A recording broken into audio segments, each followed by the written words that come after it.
खान बोल पड़ी, uniform civil code कबूल है कबूल है। जब से यूसीसी आने की खबर सुनी तब से बांट रही मिठाई। भाईजान करते रहे विरोध, लेकिन मुस्लिम महिलाएं उतरी समान नागरिक संहिता के समर्थन में। मुस्लिम धर्मगुरु को दिया करारा जवाब, देखते रह गए मुस्लिम महिलाओं का जश्न। आला हजरत परिवार की बहू रही निदा खान ने किया यूसीसी का समर्थन। 3 तलाक के खिलाफ लड़ चुकी हैं लड़ाई, अब मोदी के लिए लड़ेंगी कौम से। मुस्लिम महिलाओं को मोदी योगी की ये तरकीब क्यों भाई? वो कह रही हैं कि यूसीसी आएगा तो बांटेंगी मिठाई, आते ही जीत जाएंगी लड़ाई। क्या किसी ने सोचा भी था कि एक दिन जब देश में यूसीसी लाने की तैयारी चल रही होगी तब मुस्लिम महिलाएं मिठाई बांटकर इसका स्वागत करेंगी?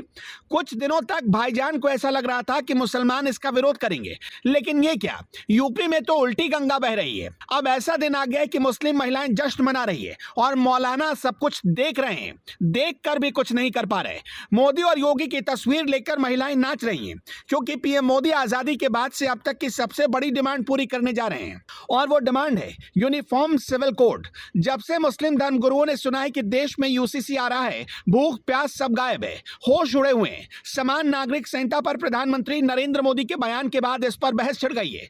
बरेली के मौलाना तौकीर रजा ने कहा कि यह शोर राजनीतिक फायदे के लिए। उन्होंने यूसीसी के मुद्दे को लेकर केंद्र सरकार पर निशाना साधा।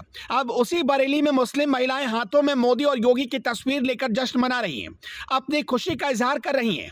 जहां एक तरफ मौलाना ने कहा कि प्रधानमंत्री जानते हैं कि सरकार जाने का समय आ गया है, इसलिए यह सब किया जा रहा है। उन्होंने कहा कि सच्चाई यह है कि अप्रत्यक्ष रूप से यूसीसी पहले ही लागू किया जा चुका है।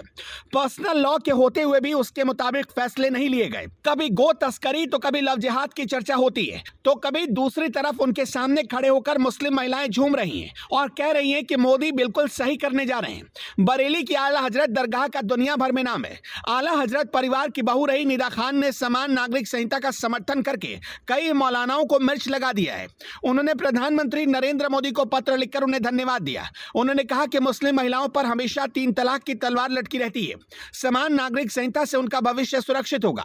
बता दें कि निदा खान 3 तलाक के खिलाफ भी लड़ाई लड़ चुकी हैं। निदा खान ने कहा कि मुस्लिम महिलाओं को हमेशा डर सताता रहता है। पहली पत्नी होते हुए भी शौहर दूसरी पत्नी लाकर पहली पत्नी के अधिकार छीन लेता है। पहली पत्नी को घर से निकाल दिया जाता है और फिर उसके बच्चों के सिर से छत छीन ली जाती है। खुद का जिक्र करते हुए निदा खान ने कहा कि मेरे पति शिरान रजा खान ने भी इसी तरह मेरे सारे अधिकार छीनकर दूसरी पत्नी सहीना को दे दिए।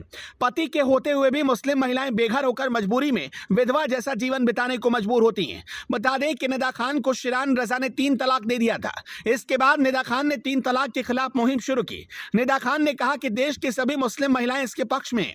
प्रधानमंत्री मोदी को धन्यवाद देते हुए कहा कि जिस तरह से आपने 3 तलाक पर कानून लाकर हमें सुरक्षित किया, उसी तरह से इस कानून को लाकर मुस्लिम महिलाओं का भविष्य सुरक्षित करें।